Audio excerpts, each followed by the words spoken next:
இந்த 3 குணங்கள் உங்களை அழிவில் கொண்டு போய் சேர்த்திடும் என்பதாக ஒரு 3 குணத்தை சொல்றாங்க.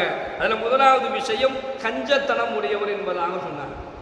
யாரிடத்துல கஞ்சத்தனம் இருக்குதோ, அந்த கருமித்தனம் பண்றாரோ, அவருடைய குடும்பத்தினுடைய விஷயத்துல செலவு செய்வதற்காக வேண்டி அல்லது அவருடைய பொருளாதாரத்தை பிள்ளைகளுக்கு செலவு செய்யக்கூடிய விஷயத்துல, இன்னும் அவருடைய மார்க்கத்தினுடைய விஷயத்திற்காக வேண்டி அல்லாஹ்வுடைய பாதையில செலவு செய்யக்கூடிய விஷயத்துல, இன்னும் ஜகாத் கொடுக்கக்கூடிய கடமை இருந்தும் கொடுத்தா பணம் காசெல்லாம் போயிடுமோ என்று சொல்லக்கூடிய அந்த ஜகாத் கொடுக்கக்கூடிய விஷயத்துல கருமித்தனம் உடையவராக இருக்கிறார். குடும்ப செலவு, பிள்ளைகளுக்கான செலவு, அல்லாஹ்வுடைய பாதையில் செய்யக்கூடிய செலவு, கொடுக்கக்கூடிய ஜகாத்தை செய்யக்கூடிய அந்த செலவுனங்கள் எல்லாம் இவர் கருமித்தனம், கஞ்சத்தனம் பண்ற. இது இல்லாம வழிபாட்டில் கருமித்தனம், தொழுகையில கஞ்சத்தனம் பண்ற. தொழுகையில கஞ்சத்தனம்னா என்ன? வர்ற தொழுகையை முழுமையாக நிறைவேற்றாமல் தொழுகக்கூடிய அந்த அசட்டையான தொழுகை தொழுகக்கூடியவர். அப்ப இந்த மாதிரி வழிபாட்டில் கருமித்தனம், கஞ்சத்தனம் உடையவர், இந்த குணம் இருக்குது. இது இவருக்கு அழிவை ஏற்படுத்தும் என்பதாக ஸல்லல்லாஹு அலைஹி வஸல்லம் சொன்னாங்க.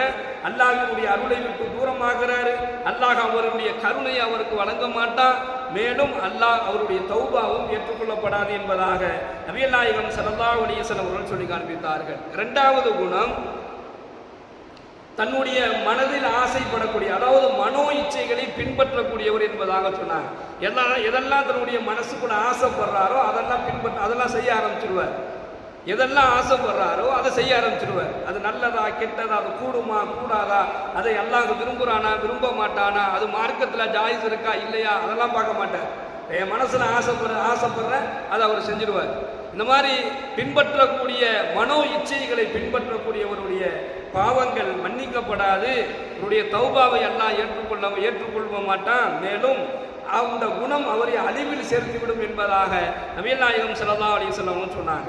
மூன்றாவதாக, எல்லாருமே கெட்டவன், நான் மட்டும்தான் நல்லவன் என்பதாக எண்ணக்கூடியவர். தன்னைத்தானே சிறந்தவனாக யார் எண்ணிக்கொள்கிறாரோ, சில நபர்களை போய் பார்த்தோம்னா அவரை பற்றி அவர் பேசிக்கிட்டே இருப்பார். நான் யார் தெரியுமா, என்னுடைய குணம் தெரியுமா, நான் எப்படிப்பட்ட ஆள் தெரியுமா என்பதாக தன்னைத்தானே என்ன செய்வார், தானாகவே புகழ்ந்து கொண்டே இருப்பார்.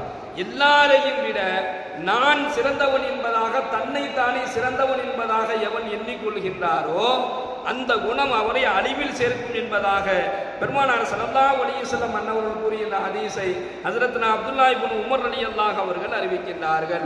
இந்த 3 குணம் தௌபாவிற்கு தடையாக மாறிடும். இந்த 3 குணம் அழிவில் சேர்த்திடும் என்பதாக நம்ம ஹதீஸின் வாயிலாக பார்க்கிறோம். எல்லாம் வல்ல இறைவன் இந்த போன்ற